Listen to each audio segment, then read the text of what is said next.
तो उनको मिलने आते हैं उनके लव्ड वंस, उनको ग्रीट करने आते हैं। डॉक्टर माइकल न्यूटन ने इस किताब को लिखा है जिसका नाम है डेस्टिनी ऑफ सोल्स। वो बताते हैं जितने लोगों को भी मैंने हिप्नोटाइज किया है और बात की है, वो बताते हैं कि उनके गाइड्स एकदम अर्थ का एक एस्ट्रल प्लेन है, वहां पर वेट करते रहते हैं। आजा भाई जल्दी कर, चलते हैं। जैसे एक छोटे बच्चे को उसके पेरेंट्स गेट के ऊपर वेट करते रहते हैं स्कूल के बाहर कि चलो तुमको घर ले चलते हैं, तो ऐसे आपके गाइड्स वेट करते रहते हैं। नमस्कार दोस्तों, स्वागत है आपका इस चमत्कारी दुनिया में। इसका नाम है स्पिरिट वर्ल्ड। उस दुनिया में जब हम मरने के बाद जाते हैं या पैदा होने से पहले रहते हैं तो कैसी होती है उसको हम लोग आज समझेंगे इस वीडियो में। जब हमारी मौत होती है तो हम ऐसे होते हैं जैसे केला छिलके में से निकल गया। सोल एक होस्ट बॉडी में रहती है, उसमें से बाहर निकलती है।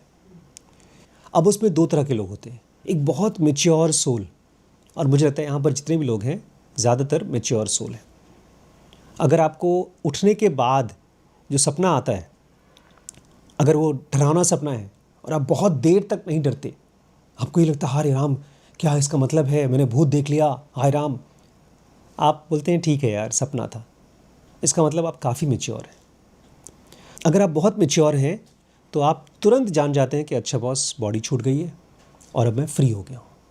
ये नहीं होता है मैं मर गया हूँ, ये नहीं आता। आपको ये फीलिंग आती है कि मैं बॉडी छोड़ चुका हूँ और मैं फ्री हो गया हूँ। और हाँ, सबसे इम्पॉर्टेंट, मैं घर जा रहा हूँ, स्कूल से छुट्टी हो गई, मैं घर जा रहा हूँ, ऐसी फीलिंग आती है।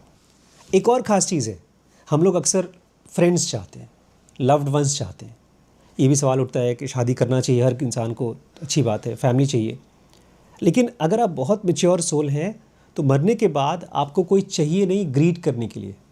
जो बेचारे बहुत कम मैच्योर होते हैं, मरने के बाद बेचारे परेशान होते हैं, कंफ्यूज्ड होते हैं, तो उनको मिलने आते हैं उनके लव्ड वंस, उनको ग्रीट करने आते हैं। डॉक्टर माइकल न्यूटन ने इस किताब को लिखा है जिसका नाम है डेस्टिनी ऑफ सोल्स। वो बताते हैं जितने लोगों को भी मैंने हिप्नोटाइज किया है और बात की है, वो बताते हैं कि उनके गाइड्स एकदम अर्थ का एक एस्ट्रल प्लेन है, वहाँ पर वेट करते रहते हैं। आजा भाई जल्दी कर, चलते हैं। जैसे एक छोटे बच्चे को उसके पेरेंट्स गेट के ऊपर वेट करते रहते हैं स्कूल के बाहर कि चलो तुमको घर ले चलते हैं, तो ऐसे आपके गाइड्स वेट करते रहते हैं। लेकिन वहीं पर अगर मान लीजिए छोटा सा बच्चा, एकदम छोटा बच्चा, उसको पता ही नहीं कुछ, तो उसके लिए फिर जो गाइड होते हैं काफ़ी नज़दीक आ जाते हैं, धरती के पास आ जाते हैं, उसको अपने साथ ले जाते हैं। कुछ ऐसे भी लोग होते हैं जो मरने के बाद बोलते हैं हम तो यहीं रहेंगे, अभी जाएंगे नहीं। वो चूज़ करते हैं कि हम यहीं पर कुछ टाइम अपनी बॉडी के पास रहेंगे। बट ज़्यादातर लोग यही चाहते हैं कि हम यहाँ से तुरंत हटें। उनको ये फीलिंग नहीं आती, ये मेरी बॉडी है, ये मेरा परिवार है। आपको आती है, उनको नहीं आती। आपको लगता है कि मेरा हस्बैंड था, मेरी वाइफ थी जो मर गई है। तो अगर बड़ी मम्मी ये कह रही हैं कि मरने के बाद मैं उस बॉडी को देखती हूँ तो मुझे अजनबी लगता है, वो तो आप सच फील कर रहे हैं। आप वो असल में अजनबी है। आपको ही नहीं, वो जो आदमी मर गया उसको भी अपनी बॉडी अजनबी लग रही है। वो छिलका लग रहा है केले का, अब केला नहीं हो, खाली छिलका है। हम जब सो के उठते हैं तो हमको नींद बहुत अच्छी लगती है, क्योंकि नींद की दुनिया में टाइम हमारे ऊपर टॉर्चर नहीं कर पाता। स्पिरिट वर्ल्ड में भी टाइम का कोई मतलब नहीं होता। और जो लोग मर चुके हैं उनको बोलते हैं डिस्कारनेट, शरीर छोड़ दिया है। वहाँ बैठे हैं, वेट कर रहे हैं, उसकी बीवी रो रही है, उसका बच्चा रो रहा है, और वहीं पर उसको कंसोल करने की कोशिश कर रहा है। छू नहीं पा रहा है लेकिन कंसोल कर रहा है। कुछ फ़ायदा नहीं उसका। प्लस उसको टाइम पता ही नहीं चल रहा है। वो बेचारी आधे घंटे हो गए, 2 घंटे हो गए, 4 दिन हो गए, 10 दिन हो गए, तुम इतने दिन से मुझे छोड़ के गए, और रो रही है, क्योंकि उसको ये दुनिया दिमाग में टिक टिक करके चल रही है। उसको याद आ रही है बार बार अपने हस्बैंड की, याद भी आ रही है क्योंकि टाइम चल रहा है। ये जो मर गया उसको टाइम पता ही नहीं चल रहा है। इसीलिए बड़े बड़े स्पिरिचुअल टीचर्स कहते हैं अभी में रहना सीखो, क्योंकि मरने के बाद आप अभी में ही रहते हो।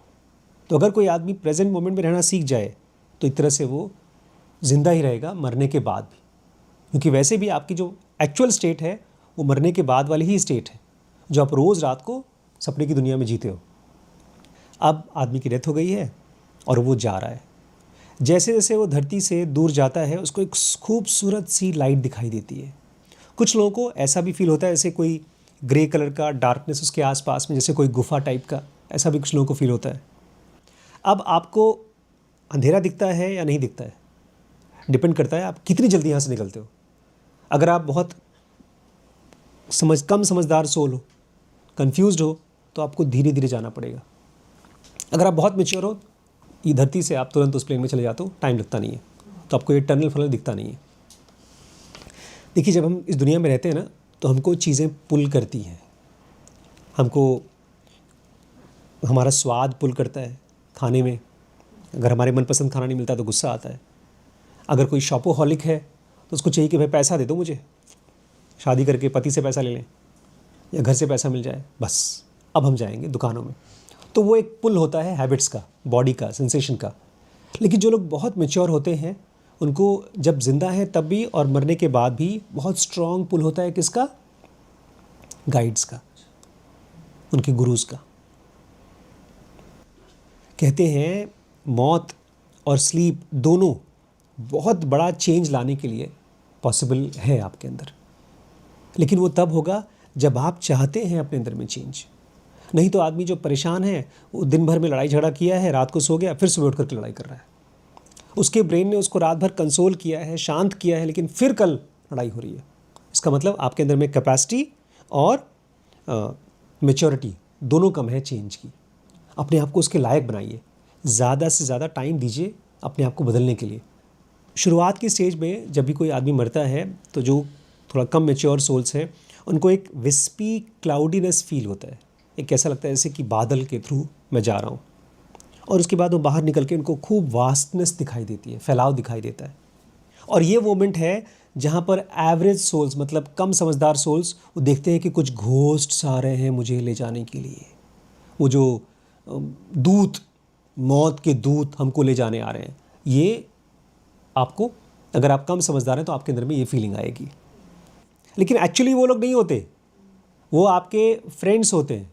हो सकता है आपकी वाइफ हो जो आपके लिए वेट कर रही हो, या आपके माता पिता हो, बट अक्सर ऐसा होता है कि वो आपके गाइड होते हैं जो आपके पास आते हैं ले जाने के लिए। मरने के बाद हम लोग को बहुत ध्यान दिया जाता है। माँ बाप तो छोड़ देते हैं, भाई बड़ा हो गया तो निकल, लेकिन हमारे एक्चुअल माँ बाप जो भगवान होते हैं वो कभी छोड़ते नहीं हैं। हमारा ये ट्रांसपोर्टेशन प्रोसेस में अगर आपके स्पाउस, आपके हस्बैंड जो आपसे पहले जा चुके हैं, वो आपको वेट कर रहे हैं वहाँ पर, बगल में गाइड रहता है कि अगर कुछ गड़बड़ी हो गई तो मैं कंसोल करने के लिए रहूँगा, बताने के लिए रहूँगा, चिंता मत करो, तुम मरे वरे नहीं हो, केवल तुम बॉडी छोड़ करके आए हो। बोलते मैंने सैकड़ों लोगों का हिप्नोसिस किया है, और एक भी ऐसा बंदा मुझे नहीं मिला कि मरने के बाद मुझे जीसस क्राइस्ट मिले हैं या बुद्ध मिले हैं या ऐसा कोई भगवान का फिगर मिला हो। लोग यहाँ पर धरती पर बोलते हैं कि चिंता मत करो, भगवान तुम्हें मिलेंगे मरने के बाद। कोई भगवान नहीं मिलते, आपके फ्रेंड्स, फैमिलीज़, गाइड्स मिलते हैं। लेकिन चिंता की बात नहीं है, क्योंकि जो हमको गाइड्स मिलते हैं वो इक्वली वैसे ही होते हैं जैसे आप भगवान को मानेंगे। उनके अंदर एक लविंग एसेंस होता है। फिर धीमे धीमे वो लोग रीओरिएंट हो जाते हैं। जैसे आप एक शहर में जाते हैं, अपना पुराना घर छोड़ करके नए शहर में गए, फिर आप एडजस्ट हो जाते हैं, आपको लगता है हाँ चलो आगरा से बम्बई चले गए। अब वो लोग धरती छोड़ करके वहाँ गए। अब उनका जो अर्थलीनेस है वो ख़त्म हो जाता है। अब उनको फीलिंग नहीं आती है वो मेरा घर था। अब लगता है वो यार गए थे कहीं हॉस्टल में गए थे, अब घर आ गए हैं। कैसे अलग हो जाते हैं? अर्थलीनेस मतलब क्या? 3 चीज़ें उनके अंदर ख़त्म हो जाती है, emotional, temperamental and physical makeup. कौन कौन सी चीज़ें? इमोशंस, टेम्परामेंटल मतलब कभी गुस्सा कभी ठंडा, इमोशनलपन वो ख़त्म हो जाता है, प्लस फिजिकल मेकअप जो हम फिज़िक्स के बॉडी के बने हुए हैं वो ख़त्म हो जाता है। और अगर यही चीज़ आप जीते जी कर सकें तो आपकी मौत ही नहीं है। एक तो बड़ी ताज्जुब की बात यह है, मुझे लगता था कि ऐसा नहीं होता होगा। लोग मरने के बाद जैसे उनके लव्ड वंस रोते हैं ऐसे वो भी रोते होंगे, हाय राम मैं मर गया। ये लोग बिल्कुल नहीं रोते हैं। अपनी मौत पर कोई इंसान नहीं रोता है। ये हमारी सोल है जो हमको धरती पर एक इंसान की तरह जलाती है। अगर सोल नहीं है तो हम नहीं हैं वहाँ पर। ऐसा कोई चीज़ वहाँ नहीं है जो हमको इंसान बनाती है। जो हमको इंसान बनाती है वो ये सोल है। इसलिए कोई ग्रीफ नहीं होता और आपको ये एहसास ही नहीं होता कि मैंने कुछ मिस किया है। जैसे आप कपड़ा उतार करके जब चेंज करते हैं, इसलिए भगवान कृष्ण कह रहे थे कपड़ा उतारने जैसा होता है ये मौत। इसलिए अर्जुन को आराम से बोल रहे हैं मारो, कोई दिक्कत नहीं। अगर कोई गलत कर रहा है तो उसको मार दो, नई बॉडी मिल जाएगी, नया कपड़ा मिल जाएगा उसको, फट गया ये कपड़ा। डॉक्टर माइकल कह रहे हैं कि सोल के अंदर ऐसी मैजेस्टी है, इतना बड़प्पन है कि आप उसको डिस्क्राइब नहीं कर सकते। और मैं तो सोल को ऐसे सोचता हूँ जैसे एक इंटेलिजेंट लाइट है, रोशनी है। तुरंत मौत के बाद जो सोल होती है उसको ऐसा फील होता है कि अरे आप फ्री हुए, जैसे कोई बहुत टाइट कपड़ा पहन रखा हो। स्कूल में जाते थे तो ज़बरदस्ती वो जूता पहनाती थी मम्मी, जो छोटा हो गया है लेकिन ज़बरदस्ती पहना रही है क्योंकि अभी नया खरीदने का पैसा नहीं आ रहा है और जूता पहनना ही पड़ेगा, गर्मी का टाइम है, मोजा भी पहनना पड़ेगा, बेल्ट भी पहनना पड़ेगा। उससे भी ज़्यादा टाइट कपड़े होते हैं, 3 कपड़े पहनने पड़ते हैं हम लोगों को, 3 बॉडीज़ होती हैं। तो जैसे आपकी डेथ हुई, बोलता है चलो यार फ्री हुए। इस पार्ट में हमने क्या समझा, कोई डेथ का एक्सपीरियंस ही नहीं होता, कोई दुख का एक्सपीरियंस ही नहीं होता मरने के बाद। इसलिए हमको तो सेलिब्रेट करना चाहिए कि एक आदमी हम में से चला गया, US का वीज़ा लगा, वो चला गया, पार्टी मना रहा है वो। हम लोग यहाँ बुढ़ापे में लोगों के लिए पार्टी मनाते हैं, सेलिब्रेट करते हैं जो बूढ़े लोग हो जाते हैं मरने के बाद। हमको हर किसी के लिए मनाना चाहिए क्योंकि there is absolutely no death. और मुझे लगता है जितना जल्दी हम उसको नेगेटिव तरीके से डील करना बंद करेंगे, उतना ही जल्दी हमारी लाइफ शुरू होगी यहाँ पर भी। तो लोगों को सालों साल लग जाते हैं ज़िंदगी को नए स्टेज पर चालू करने के लिए, सोचते रहते हैं उनके बारे में। वो है ही नहीं, अब वो अगली लाइफ जी रहे हैं, आप अपनी अगली लाइफ जीजिए। और मरने के बाद आप जब बॉडी छोड़ेंगे तो आप भी उनसे मिलेंगे, इसलिए परेशान मत होइए। स्पिरिट वर्ल्ड बहुत सुंदर है, उसके बारे में चिंता मत करिए। ठीक है।